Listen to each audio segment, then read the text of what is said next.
그게 저는 역사 해석하고 의미 해석으로 좀 나눠진다고 생각해요. 근데 저는 그런 어떤 살육 과정이나 이런 어떤 역사에서 나타난 그 홀로코스트나 참담함의 어떤 그런 해석을 의미 해석적으로 지금 두지 않았는가. 예. 이 역사 해석은 역사의 사실을 그대로 받아들이는 해석적 측면인데, 저는 출애굽은 저는 분명히 일어났다고 생각하고 있고요. 분명히 그 부분에 흐름이 있고 그게 가공된 이야기다라는 거는 전혀 지지를 하지 않는데, 문제는 이제 그 부분에 대한 메시지를 어떻게 해석하느냐를 거론한 것 같아요. 그리고 그런 맥락에서 봤을 때는 하나님께서 수십만 명을 죽였다든지 이제 그런 것들은 우리가 인간이 그리고 구약의 학문적 관점이 해석하고 있는 부분의 여지가 있지 않느냐. 그러니까 하나님이 이렇게 하셨다라는 부분으로 약간 그래서 이제 제가 민감한 게 그 안에 종교인들, 유대교의 종교성이 생각하고 있는 의도들이 담겨 있다. 그러면 신약의 눈으로 구약을 봤을 때 이제 이게 되게 민감한 부분인데요. 신약의 눈으로 구약을 봤을 때 그런 텍스트를 어떻게 읽어야 되느냐가 이제 숙제인 것이죠. 그래서 저는 그렇게 보고 있어요. 근데 그래서 예. 막 대부분 예. 하는 질문들이 예. 뭐잖아요. 사랑의 하나님이신데 예. 그렇게 저까지 저거에다가 애들까지도 예. 뭐 가차없이 죽이시고 예. 그런 것들을 보면서 예. 질문을 할 때는 예. 제가 어떻게 답변하기가 되게 예. 저거 하더라고요. 그냥 예. 그래서 저는 그냥 그거 그냥 예. 뭐라고 답변을 예. 하냐면 토기장인 비유. 적절하신 것 같아요. 예. 그거 외에는 어떻게 말할 수 있는 근거가 그러니까 없는 그 구약에 대한 신학적 해석은 참 어려운 것 같은 게, 그냥 이제 이 구약을 하나님의 이제 어떤 정확무호한 말씀 차원으로 보는 분들에게는 이것이 그냥 하나님의 어떤 섭리적 측면, 약간 거칠게 표현하자면 섭리적 측면으로 다 해석을 하는 경향이 있고, 또 진보 진영의 계통에서는 이걸 또 어떻게 해석하냐면은 이제 픽션이다. 예, 그러니까 만들어진 이야기다. 그러니까 역사서라기보다는 신화서다라고 좀 보더라고요. 저는 거기에 또 반대라고, 또 반대로 이것이 하나님의 다 섭리적 측면으로 액면 그대로 일어났다. 저는 그렇게만을 이렇게 극단적으로 보는 것이 아니라, 이것은 역사적 사실에 대한 이스라엘 역사의 흐름을 기록한 것은 지지하되 그것에 대한 의미를 담고 있는데 그 의미를 우리가 어떤 눈으로 봐야 되느냐가 이제 저는 포인트라고 생각합니다. 또 영적인 의미들을 다 담고 예, 있으니까. 그렇죠. 예. 근데 거기서 이제 조금 이제 어려워지는 부분이, 이게 자칫 잘못하면 다 알레고리가 돼버릴 수도 있고, 또 자칫 잘못하면 다 신화론적으로 빌 수가 있고, 이제 그런 부분에서 계속해서 되는 교류들이 필요한 것 같아요. 근데 확신할 수 있는 건 전 사도 바울이 보고 있는 이 구약의 관점들이 인사이트를 많이 주는 것 같아요. 예. 그래서 사도 바울의 서신서들에 대한 묵상이 좀 더 필요하지 않는가. 예. 그 눈으로 봤을 때 구약의 진위들이 좀 드러나는 것 같아요. 예. 그 구약의 예. 그 텍스트대로 보면 예. 하나님의 말씀대로 하면 예. 살았고 하지 않으면 죽었잖아요. 예. 근데 이 관념을 계속 신약으로 끌고 들어오면 이상해지는 거예요. 그래서 그렇죠. 지금 이제 그 관념을 그대로 네. 끌고 왔을 때 문제성이 생기는 것 같아요. 예. 얼마 전에 그 김상환 목사님 뭐 네. 세월호에 대해서 예, 그렇죠.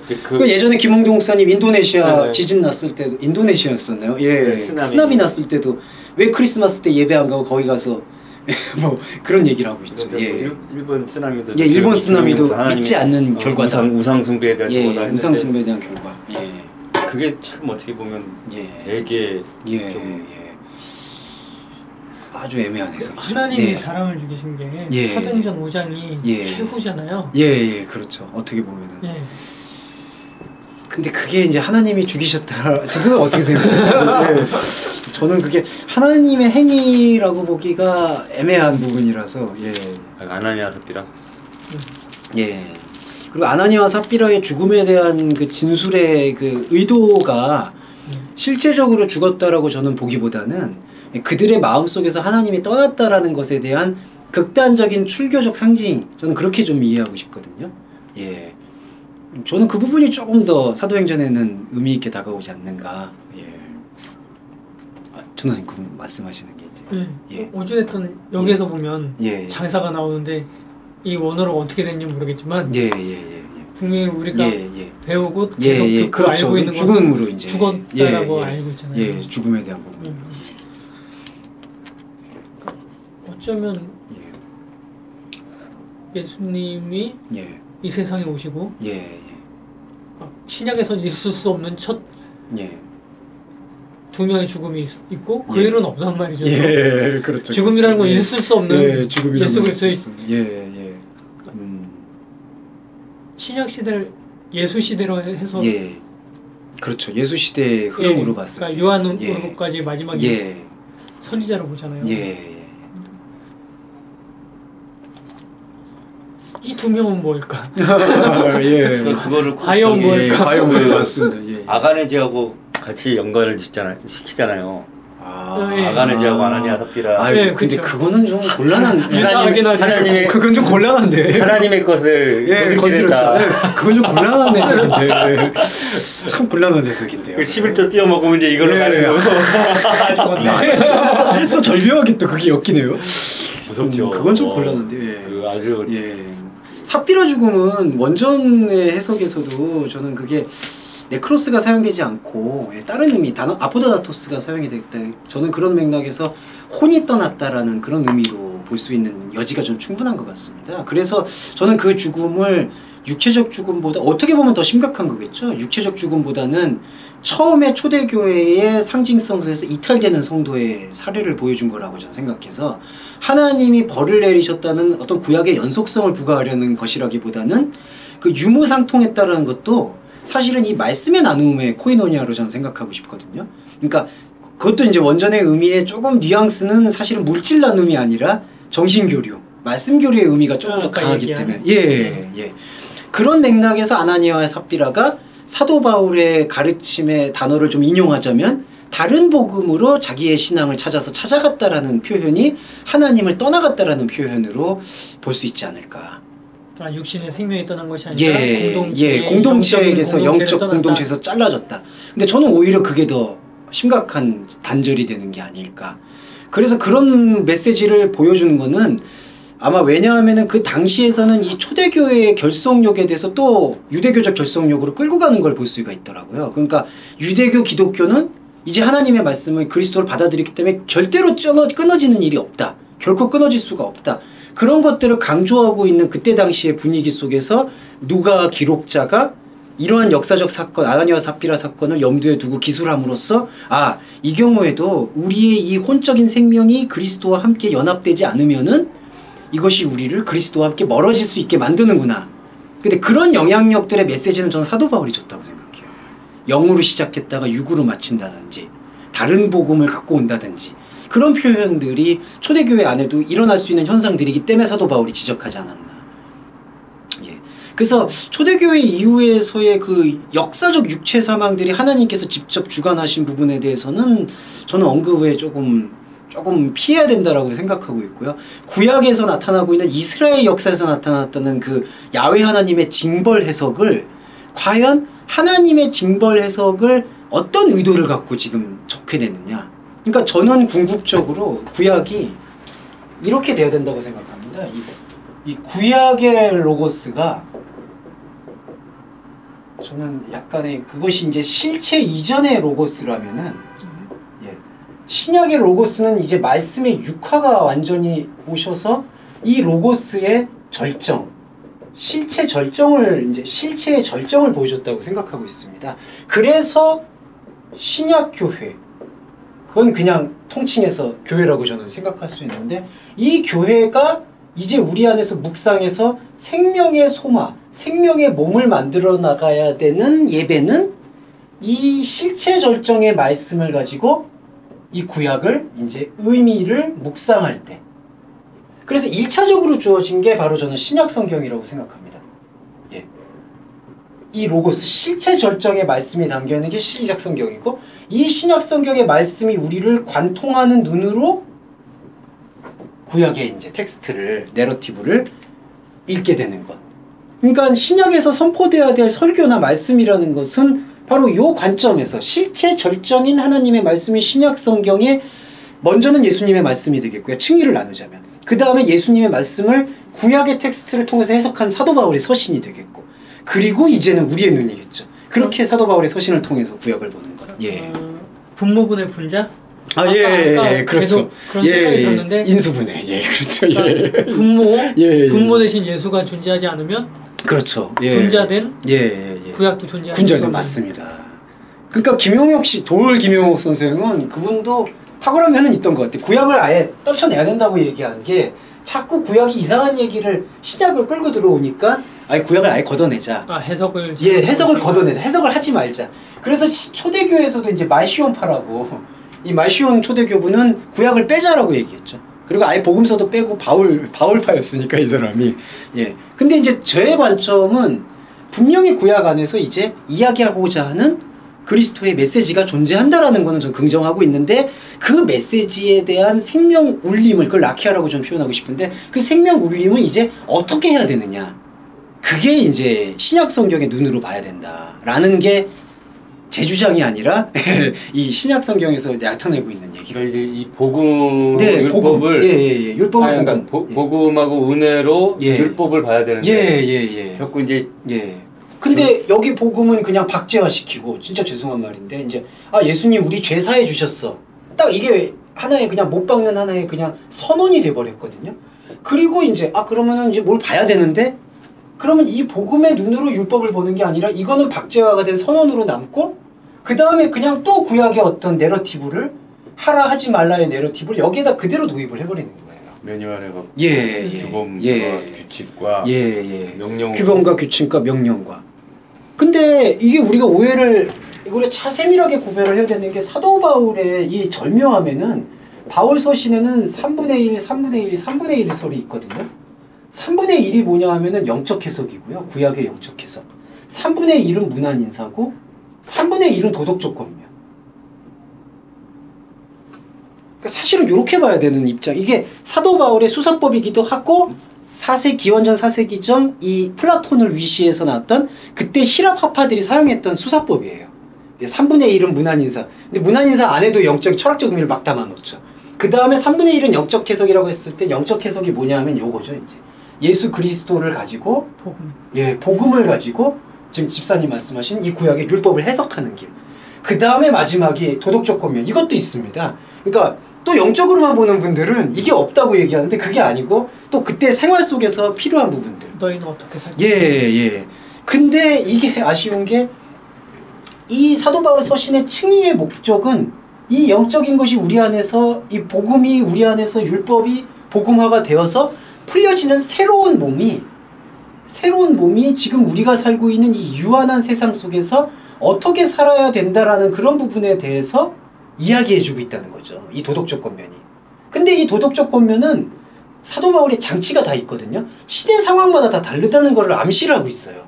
그러니까 그때 당시에서는 여자가 교회에서 잠잠하라는 거는 그때 여자는 보통 여자들이 아니라 고린도의 이방의 그 물건들을 이방의 신상 물건들을 갖다가 무역 물품으로 사용하는데 그게 왜 제가 보니까 연연을 하냐면 남자들은 종교적으로 그거를 취급을 못하게 돼 있더라고요. 이방 종교에서는. 이거를 우리 유대교 입장에서 음녀라고 부르지만 고린도 교회 이교에서는 다 여사제들이라고 부르더라고요. 그러니까 여사제의 목상이나 우상 물건들은 여자들만이 취급할 수 있으니까 그러니까 당연히 무역도 갖게 되고 경제권을 가지니까 여자가 교회에서 말이 많아지고 그리고 이상한 그 신비주의적 체험들을 이게 그리스도의 현상들이다. 방언이라든지 이제 그때는 방언도 좀 심한 방언들을 많이 하더라고요. 그리고 이제 혼음 같은 거. 그러니까 저 이 교회에서는 서로 이렇게 스와핑을 하니까 영적인 감각이 올라가되더라. 우리도 하자.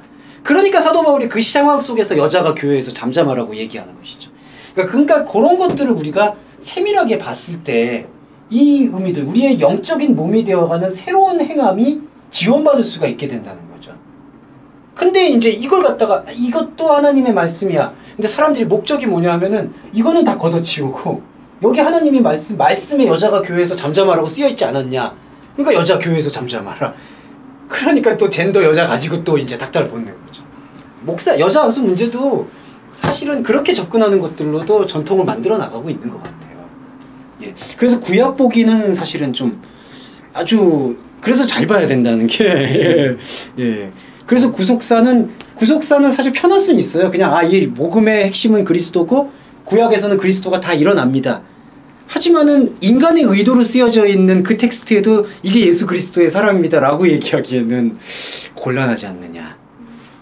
같은, 그런. 이렇게, 분모분의 분자가 되어가는데, 분자분의 분모가 분모, 예, 그렇게 뒤바뀌는 또 현상이 일어날 수 이걸 지켜야지 우리가 예. 구원을 얻을 수 예, 그렇게 가고 있는 것 같아요. 예. 이 문자상으로 이렇게 구약을 보면요. 예. 아, 그냥 한숨만 나와요. 예, 사실은 이게 해석의 여지가 없어져요. 그리고 저는 결정적으로 이게 바울 서신 없으면은 구약 읽기가 좀 많이 힘든 것 같아요. 냉정히 말해서. 아, 진짜 예. 이 구약을 읽어내려다 보면 그냥 이렇게 막 그냥 저절로 이렇게 꿇게 된다니까. 자꾸. 그래서 저는 교회에서 성경 통독할 때 좀 구약부터 다 읽었으면 좋겠어요. 자꾸 창세기부터 읽다 보니까 오래 가는 사람들은 역대기까지 가잖아요. 그러면 저도 역대기까지 안 갔으면 좋겠어. 이상한 영향에 물드는 것 같아요. 막 이러면서. 그러다가 신약은 안 보고 나중에 그러시더라고요. 그러니까 자꾸 이렇게 목사님한테 뭐 해야 된다든지 아니면은 제사장을 홀대하니까 이렇게 된다든지 교회 물건 만지니까 무슨 벌 받았다든지 무슨 강대상을 바꿉시다라는 맞아 그런다든지 우리 사실 진짜 그렇게 알아왔었잖아요. 예. 그 성전 기물을 함부로 만지면 손도 씻고 막 어렸을 때 그런 기억들이 났던 네, 되게 있어요. 그러니까 우리 때 이제 우리 지금 있는 이번에 결혼한 사촌 여동생 목사님 딸도 그 성비도 교회에서 피아노를 한번 치고 싶어서 거기 앉았다가 목사님 된통 혼나서 아직도 그게 상처가 돼서 남아 있는. 아니 그걸 왜 혼내세요? 그러니까 그걸 이제 그 반주자만 반주자만 해야 되고. 감히 반주자만 다른 사람이 직분을 짓고. 아니 어떻게 그럴 수가? 그런 반주자적이 무슨 말이야? 그런 율법적인 문제가 있어요. 그러니까 그 성전이라는 개념을 그대로 적용을 했기 때문에 그 예배당 건물을 근데 그 안에서는 가요 비슷한 것도 한번 부르면 안 돼. 큰일 나는 거고 예배당 문을 딱 나가서 한 발짝 나가서 만약에 거기서는 불러라. 근데 이 안에서는 안 된다. 그건 또 무슨 이런 개념이 많이 있었죠. 공간 개념이 아주 확실하네요. 반주자가 비었을 때는 누군가 앉아도 아유 황송합니다 할 텐데 어이구 오셨습니까? 그래서 우리가 참 그런 지금 시대에서 그런 건 아닐 텐데 이분법적인 그런 게 맞아. 근데 좀 많이 만연돼 있는 건 있는 것 같아요. 우리를 되게 어렵게 지금 그래도 좀 나아졌는데 아직도 그런 잔재들은 많이 되게 많이 있어요. 그러니까 이 페이스북에서도 어떤 그 한 목사님 이제 성전과 교회 건물에 저랑 좀 이렇게 좀 충돌이 있었어요. 토의를 했었는데 그분은 아직도 이제 성전 건축이라고 보더라고. 그 실제 성전 그러니까 건물. 하나님의 몸이다. 아니면 어떻게 교회 건물을 성전 건축한다. 건축하는 거. 그게 그럴 수가 있나? 그게? 지금 되게 많죠. 그래요? 의외로 많죠. 그래도 지금 이제 교회는 우리다라는 게 많이 또 확산이 돼서 알고는 있지만 그 전에는 진짜 내가 교회인 건 몰랐어요. 맞다. 어디서 신학을 하셨을까? 건물 교회. 그러니까 교회를 우리는 간다 그러잖아요.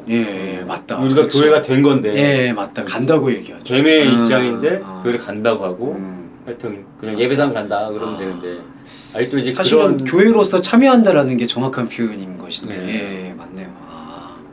예배당 간다. 맞아. 어르신들은 예배당 간다 그러셨던 것 같아요. 그래도 그게 바른 말이긴 하죠. 맞다. 그러네요. 그거 맞아. 예배당이죠 거기도. 맞아. 맨날 교회라고. 그 말이 낫네요. 저희도 바꿔야 되겠습니다. 자 그러면은 이제 19절하고 22절. 죄송합니다. 복습하다가 이 귀한 시간을 죄송합니다. 죄송합니다. 이게 괜찮으세요? 진도를 나가지 않냐고 제가. 안 계시니까 이제 진도 오시면 이제 하려고. 그러시구나. 우리는 한번 더 들어야 되니까. 저 구역 얘기했다 시간 깜짝 놀랐어. 19절 주의 사자가 밤에 옥문을 열고 사도행전 갑자기 밤에 옥문을 열고 갑자기 나올까요? 우리 안에 지옥이 열려야 돼요. 옥문이 열려야 되는군요. 옥문을 열겠습니다. 그렇지 이제 내가 억지로 열어야 되는. 똑같이 19절이네요. 또 그때. 죽음으로 가더니 옥문을 열었어. 또 19절이네요. 바로 나와요. 이제 우리는 알 것 같습니다. 저도 사실 영석이 진짜 장난이 아니신 것 같으세요. 갑자기 섬뜩하네요. 돗자리를 하나 까셔야 돼요. 정확하시네요. 자, 내일부터 사진 찍으러 다니지 마시고. 맞습니다. 진짜. 돗자리를. 예. 이제 우리는 알 것 같습니다. 이제 그 의가 없다, 의인이 없다라는 어떤 극한까지 밀어내고 있는 성경 기록, 구약의 기록을 딱 선포한 다음에 그 다음에 나타나는 게 이제 우리는 알 것 같습니다. 근데 참 친밀한 것 같아요. 사도 바울이 우리라고 계속 표현을 해서 나만 얘기하는 게 아니라 이제 나와 그리스도도 언급을 하고 또 하나는 나와 함께하고 있는 이 이야기와 말씀을 듣게 될 여러 청중들, 수신자들을 다 염두에 두고 있지 않는가. 그렇게 보면 예.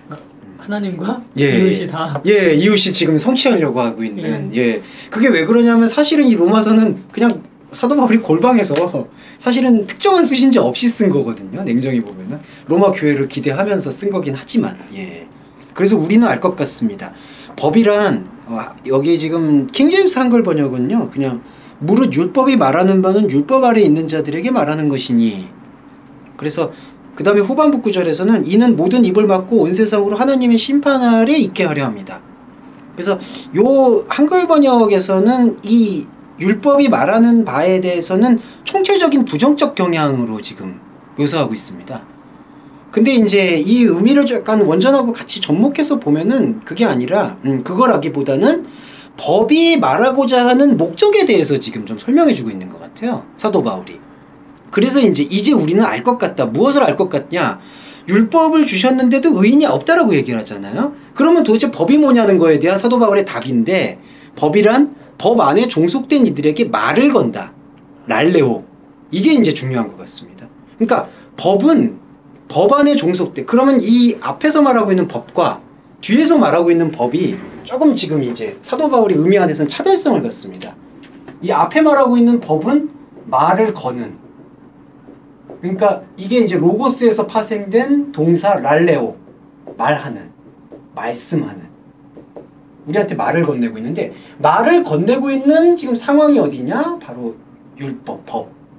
이게 바로 우리의 양심과 우리의 보편성과 우리의 종교성이 흐르고 있는 자리라는 거죠. 그러니까 저는 이걸 잠깐 철학적 표현을 들어서 죄송합니다. 삶의 자리라고 얘기할 수가 있는 것 같아요. 예. 아, 그런가요? 아이고, 갑자기 저도 어디선가 막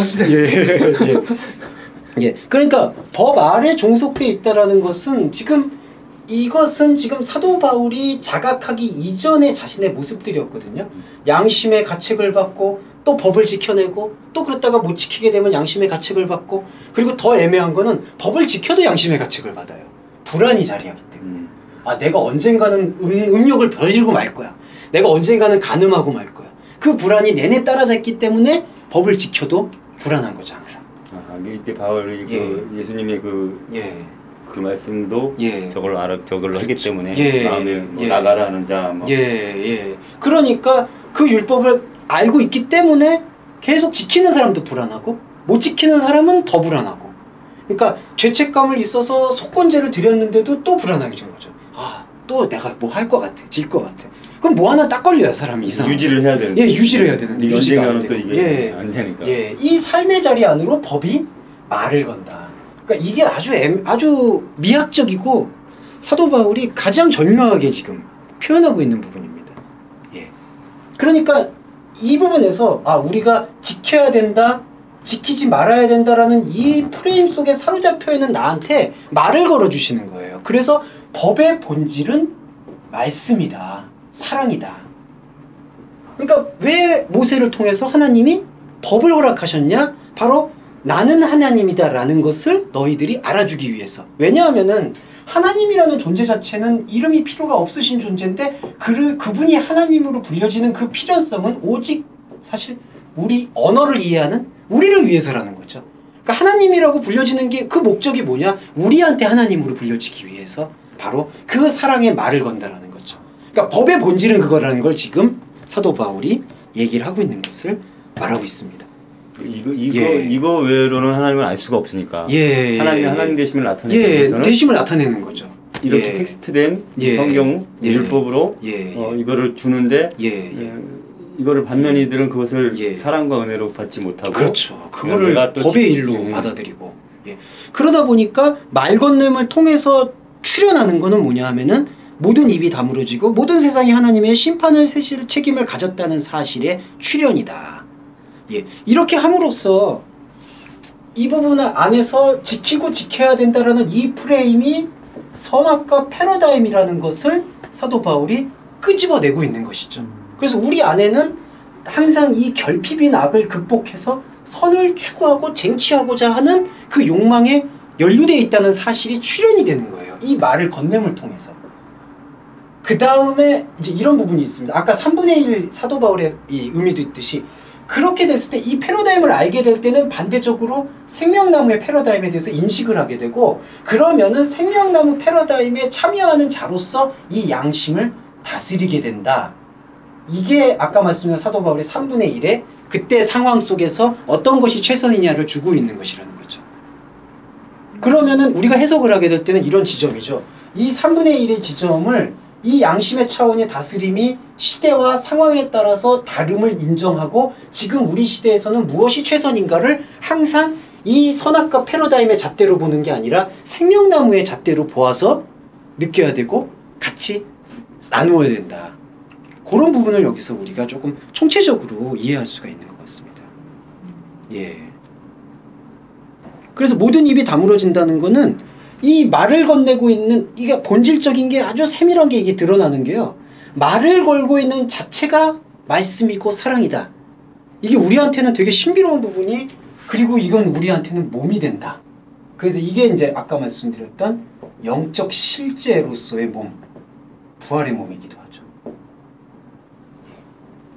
그러니까 우리는 하나님의 당신 되심을 보여주는 그 보여줌 안에서 그저 머무르는 것. 그 삶의 자리에서 사실 그대로 있는 거예요. 그 상태에서 하나님의 말 건냄을 듣게 될 때 뭐가 달라지냐면은 내가 지금까지 이 죄책의 악순환 속에서 양심을 지키고 율법을 지키고 그리고 불안과 공포와 두려움 속에 있는 이 혼성의 감정들의 쳇바퀴 속에서 하나님을 재단하고 있었던 나의 프레임이, 그 입이 다물어지고 하나님과의 나와의 관계성만이 보여지게 된다는 것을 사도 바울이 이야기하고 있는 걸 볼 수 있습니다. 그러니까 이때의 심판이라는 거는 이제 입이 다물어지는 거죠. 이 프레임에서는. 더 이상 하나님은 이 프레임에서 얘기를 하시는 분이 아니라 말을 거는 이 랄레오라는 하나님의 말씀의 접목점에서 우리한테 말씀을 걸어주신다. 예. 요런 부분으로 조금 이해할 수가 있을 것 같습니다. 너희들이 내 말씀을 받았을 때 너희들이 이것을 뭘 지키고 뭘 해야 되는 게 아니라 나는 이 말씀 자체로 왔기 때문에 그냥 너랑 하나가 되고 싶다. 그렇죠. 그런데 그렇죠. 우리는 무엇을 그 하나이기보다는 독립적으로 내가 뛰어나와서 하나님을 찾으려고 이렇게 된다. 하나님 밖에서 또 이 성향이 제가 좀 강한 것 같아요. 그러면은 이제 마지막으로 조금 더 이거를 상승시켜서 말씀드리면, 이게 바로 혼적 감성이라고 제가 조금 표현을 할 수가 있는데, 그러니까 요 프레임 안에서, 근데 우리가 이제 예수님이 보라 새 것이 되었다라고 말씀하셨을 때 새 사람으로서의 혼적 감성은 어떻게 되느냐? 사실은 이게 그대로 남아있을 수도 있어요. 사람에 따라 다르지만. 그러니까 이때 사람마다 불안의 층위가 다르고 두려움의 층위가 다르고 또 사람마다 겪게 될 고난의 통로는 조금씩 다 다르거든요. 그거는 남아있을 수가 있어요. 근데 이 남아있는 혼적 감성이 더 이상 이 법을, 말씀을 걸어오는 법으로 끌고 오는 게 아닌 율법 안에서 하나님과 함께 이 선악의 패러다임 속에서 이거를 되풀이하는 게 아니라 이 혼적 감성이 하나님 됨을 인식하게 해주는 생명의 고백으로 지금 층위가 나온다는 거죠. 왜냐하면은 이전에 아까도 저희가 복습 과정에서 의의 부재를 말씀을 드렸을 때, 그때 의의 부재를 만약에 여기서 고백한다 그러면 나는 죄인입니다. 이런 고백이 되거든요.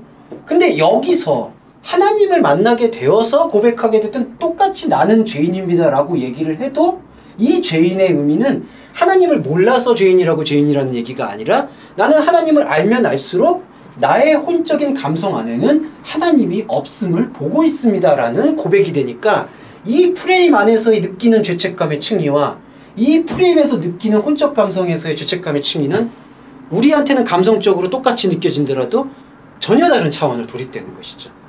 그러니까 예수님이 오신 목적은 여기에서 완전한 도덕적 스승이 되려고 하는 게 아니라 이 프레임에서 우리를 해방시켜 준다는 거죠. 예수님의 목적에 우리가 진짜 부합해야 될 필요가 있습니다. 근데 사람들이 갖고 있는 이 개선 의욕이죠. 이게 제일 안타까워요. 왜냐하면은 아까 겸손도 성품, 선양, 성격으로 이거를 딱 재단을 하니까 내가 새 사람이 되었으면 이런 게 없어야 된다라고 생각을 한다는 거예요. 혼적 감성에. 근데 그게 아니죠. 예. 그러니까 우리는 자꾸 느끼는 게, 아, 그러면 나의 옛자가 이런 옛자와 혼적 감성을 좀 혼동하시는 경향도 있긴 한데, 나의 옛자가 이제 새자를 만났기 때문에 죽어야 되기 때문에 나의 옛자의 어떤 그 혼적인 성향들이나 육신의 생각들은 다 죽어야 된다라는 그런 생각이 또 뭘 낳냐 하면은 신율법주의를 낳는 거예요. 예. 신사도주의라든지. 하지만 또 다른 교회는 이 신율법주의의 함정을 구약에서 너무나 비일비재하게 끌고 오는 거죠. 구약은 또 율법을 말하고 있으니까. 예. 그러니까 여기서 우리가 착오가 없어야 되는 게 이 혼적 감성이 근데 전체적으로는 잠정적으로는 개선이 되죠. 왜냐하면 궁극적인 하나님의 사랑이 들어오게 되면은 사실은 외부적인 거에 크게 관심이 없어지는 거는 저는 맞는 것 같아요. 그러다 보면은 외부적으로 힘들었던 어떤 나를 힘들게 하는 그런 것들로부터 자유로워지니까 성품이나 성향도 자연스럽게 변하는 거는 맞는데 그 변하는 것이 곧 그리스도인 됨으로 변했다라고 보게 될 때는 또 다른 표적주의, 또 다른 율법주의가 되는 것이다.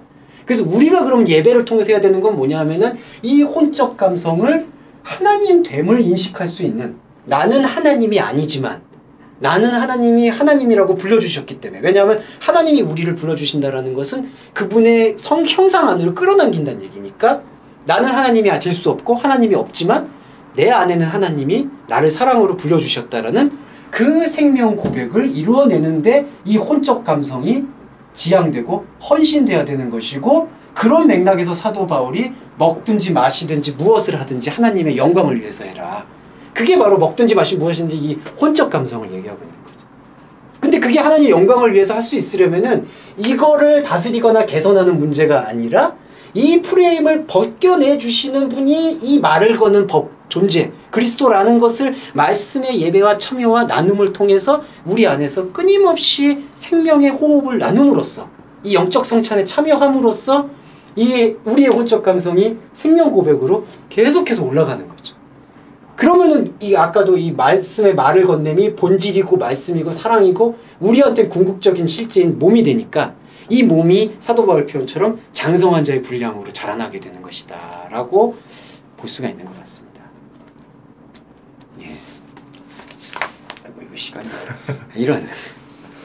아이고 이거 오늘 3장을 끝내겠다는 이 원대한 계획은 어디로 갈까? 원대한 계획은 딱 한 절 하다가 죄송합니다. 예, 한 절 하면 그러니까 20절까지 하고 예. 그러므로 법의 행함으로부터는 모든 육의 성향이 하나님 앞에서 의롭게 될 수 없습니다. 이 법의 행함이라는 게 뭐냐면은 법 자체는 지금 이 말을 건네는 존재론이거든요. 근데 이때의 행함은 에르곤으로 쓰여서 일. 그러니까 법을 일로 보는 행동. 그러니까 법은 행하는 게 사실은 아니고 일하는 게 아니라 그 말을 건네시는 분에게 참여하는 것인데 그게 아니라 법의 행함, 법의 일로부터는 모든 육의 성향이 하나님 앞에서 의롭게 될 수가 없다.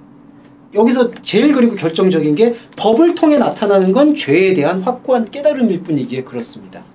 근데 이제 우리가 같이 묵상해서 나눌 수 있는 거는 죄를 깨달는다는 게 이 상태, 여기서 강론으로서의 죄를 깨닫는다는 얘기가 아니라 하마르티아, 내 존재가 의인이 없다라는 그 깨달음이 본질 깨달음이거든요. 의회부재. 예, 의회부재거든요. 근데 자꾸 죄를 깨닫는다는 거를 여기서 나는 계속 죄 짓는다. 율법을 아무리 행해도. 그러니까 이게 이게 구별도 못 되고 죄송한 말인데 여기다 뒤섞여가지고 이건 율법을 지키라는 건지 어떻게 하라는 이러다가 가만히 보시면요 사도 바울이 나중에 31절 가면은 율법은 부정됩니까? 아닙니다. 우리로 법을 굳게 합니다. 네. 그러니까 이게 무슨 소리냐? 이런 것 때문에도 되게 지금 율법과 은혜냐 논쟁이 많잖아요. 그렇게 되는 게 그러니까 확실하게 이거를 법과 율법의 이 관계성을 우리가 좀 명확하게 하고 갈 때 이런 부분에 대해서 사도 바울이 어떤 의도를 가졌느냐를 좀 묵상할 수 있지 않을까. 그러니까 율법과 복음을 하나로 봐야 되는데 자꾸 이게 분리된 것을 보다 보니까 이게 옳고 이게 옳고가 지금도 계속 싸우고 있는 것 같아요. 자꾸 그런 의미인 것 같아요. 그러니까 육체로의 회개 본능이 율법에서 예. 은혜와 그렇죠. 사랑을 행하는 것으로 이제 바뀌었는데 예, 불구하고 예, 그렇죠. 예. 다시 율법으로 예, 맞습니다. 영으로 갔는데 육으로 다시 다시 육으로 예. 영은 잃어버리고. 예. 그러니까 사도 바울이 경악했던 것 같아요. 갈라디아서에서 아주 작심하고 영으로 시작했다 육으로 마칠 작심이냐. 그 안에 내용에 얼마나 절절함이 담겨 있는지 아마 사도 바울이 같이 이제 초대교회를 세우고 그러면서 또 이런 현상을 봤을 때 아마 절망했던 것 같아요. 보니까. 예. 그러니까 그 보면 그 갈라디아서 2장 20절도 보면 내가 날만 그 그리스도와 함께 죽었다는 게 율법에 대해 죽었다는 거죠. 예, 율법에 대해 죽었다는 거죠. 그렇죠. 사실 그 유의 맥락을 보면 그렇죠. 근데 뭐 이게 뭐 자아의 죽음보다도 그렇죠. 사실 그 율법을 지키려고 하는 율법을 지키려고 하고는 자아에 죽었다는 거죠. 여기서 이거 죽었다는 건데. 이게 죽었다는 근데 건데. 자꾸 자아의 죽음이라고 해서 이걸 죽이려고 하니까 혼적 감성을. 그러니까 엇박자가 이게 그래서 죄송한 말인데 이렇게 자아를 죽인다. 쓴뿌리를 제거한다. 이거 죄송한 말인데 불교 수행하고 크게 다르지가 않아요. 8정도에 똑같이 나와요. 번뇌와 오욕을 벗어낸다. 이거 교회에서 말하는 쓴뿌리하고 크게 다르지 않은. 법화경이나 거기 다 나와 있어요. 그게 더 나아요, 사실은. 도덕경이 더 그게 빨라요, 사실은. 8정도 지키는 게 오히려 더 빠를 수가 있다라고 얘기해서. 그래서 저는 로마서의 중요성은 구약을 읽기에도 저는 결정적 포인트를 좀 갖는다고 생각하기 때문에 말씀을 드릴 수 있겠고, 그 다음에 복음서를 읽을 때에도 바울 서신의 조금 이 생명의 관점과 그리스도의 대속, 그거를 포인트로 주지 않으면은 많이 혼동스럽지 않을까. 그렇게 좀 생각하고 있습니다. 오늘도 귀한 시간 내주셔서 너무 감사합니다. 감사합니다. 전에 보니까 이 고린도 전서를 읽는데 이거 엄청 진국이더라고요.